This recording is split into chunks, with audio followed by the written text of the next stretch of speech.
Hey, it's NPR's Book of the Day. I'm Andrew Limbaum. All right, I will not name names, but sometimes super famous people do book projects, say a kid's book or a cookbook, and you can tell. You can tell when it's sincere, when it comes from somewhere, and you can also tell when it's a phoned-in vanity project. Today's book is a novel about the latter. In Adam Roberts' Food Person, our main character has to ghostwrite a cookbook for a big-time celebrity who doesn't like food. But as Roberts tells NPR Scott Simon, he wanted to push past this cliche of a celeb as vapid, empty shell and find something worth connecting with in all his characters. That's ahead. This message comes from LinkedIn Ads. Target your buyers by job title, company, role, and skills with LinkedIn Ads. All the professionals you need to reach in one place. Get a $100 credit on your next campaign at linkedin.com/results. Terms and conditions apply.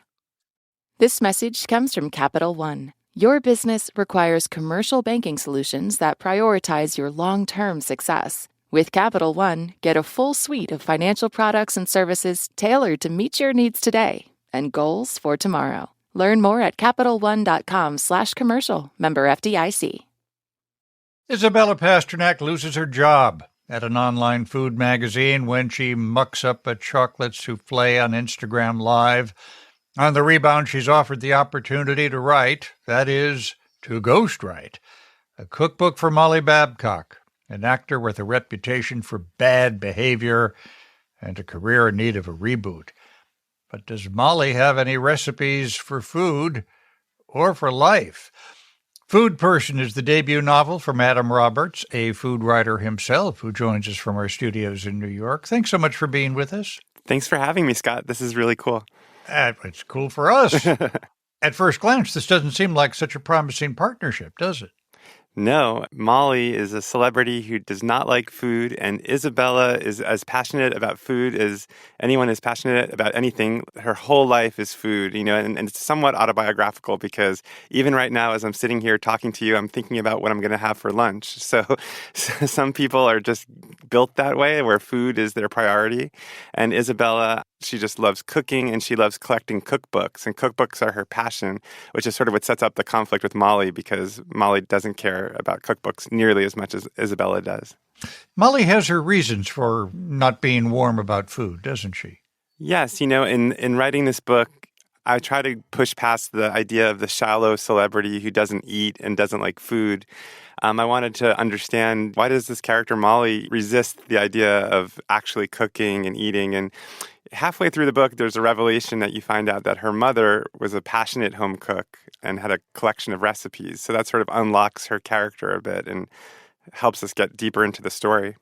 Family recipes can open family histories, and that can be complicated, can't it? Yeah, family recipes. I mean, there are stories that go with those recipes, and oftentimes the stories are better than the recipes. I think a lot of us have things that our parents made or our grandparents made. My mother-in-law makes a lasagna with cottage cheese, and I think that's very common around the country. But, as the food culture has grown and grown, you'll see more and more quote-unquote authentic lasagnas with ricotta cheese. But for my partner, eating it with cottage cheese is so sentimental and emotional. So I think that there's a lot of psychology that goes into the food that we eat and the way we think about the food that we eat. That sounds good, actually. Yeah, I think it's a good substitute. I wonder what food writers do you admire, and have they influenced you? Oh, I have so many. I mean, first and foremost, I would say Calvin Trillin. Actually, he wrote a book a couple of years ago called Feeding a Yen, and that was the first food book I ever read where it was really funny. And I thought, wow, you can be funny about food, because so much food writing is self-serious. And I love that he didn't take himself too seriously. And I love him. I love Ruth Reichel. I love MFK Fisher. I mean, you name it, I love him. And Isabella notes that the really great food writers, it's not just recipes to them, right? It's a peek into their lives. Absolutely. The very first essay of Calvin Trillin's that I read was about his daughter going away to college and saying she would only come back to New York if he could track down the pumpernickel bagel that she loved growing up.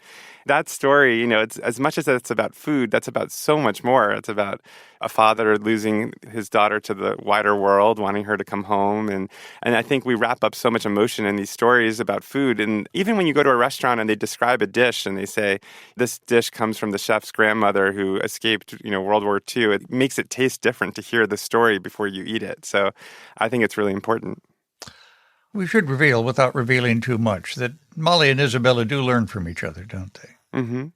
My starting point was that Isabella was very withdrawn and disconnected from people. The opening of the whole book, it talks about how she brings cookies to work every day that she can hand out to people so she doesn't have to talk to them. Yeah. Molly, on the other hand, is extremely extroverted, over the top, loves attention, loves being in the limelight, but is not necessarily thoughtful. And so these two women, through cooking together, sort of are forced to kind of change. And then I really tried to build the story so that the kitchen was the locus of all that change. You are reminded, and maybe, I don't know if this fell into your design or not, food has a way of unlocking us and can open us up to each other, doesn't it? Absolutely. I mean, just the concept of breaking bread, most of these things happen at the table when we're eating. And I think it's because we're vulnerable when we're eating. It's a bodily thing. You're putting food into your body. It's very intimate. So to do that in somebody else's company is very relationship forming. And I think that's why, you go on a date usually to a restaurant and you share food together. And there's a lot of emotional transactions that happen at the table. And I think that there's so many books about that. There's one called Life is Meals, and I think that's pretty much true. I do not ask this of every first-time novelist. Can we have a recipe? Okay, my favorite recipe comes from Lydia Bastianich, and it's cavatappi with sun-dried tomatoes and cannellini beans. And you make it by sautéing garlic and sun-dried tomatoes in olive oil with chili flakes. Then you drop cavatappi into a pot of boiling salted water. Then you take the pasta water and you add it to the pan with the tomatoes and the garlic, and it kind of makes a sauce. And then you add white beans to that, and then you add the pasta and Parmesan cheese, and it's truly, I make it all the time. It's my favorite pasta dish. Adam Roberts, his debut novel, Food Person. Thank you so much for being with us. Thank you so much, Scott. This was a real pleasure.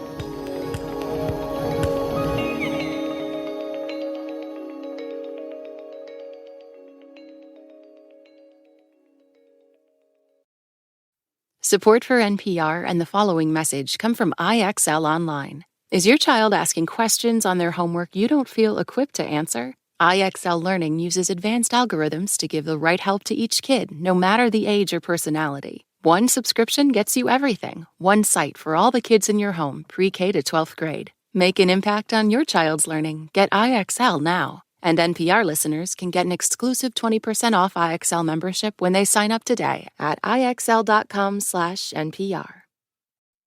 This message comes from Bombas. Socks, underwear, and T-shirts are the top 3 requested clothing items by people experiencing homelessness. Bombas makes all 3 and donates 1 item for every item purchased. Go to bombas.com/NPR and use code NPR for 20% off. This message comes from NPR sponsor Rosetta Stone, an expert in language learning for 30 years. Right now, NPR listeners can get Rosetta Stone's lifetime membership to 25 different languages for 50% off. Learn more at rosettastone.com/NPR.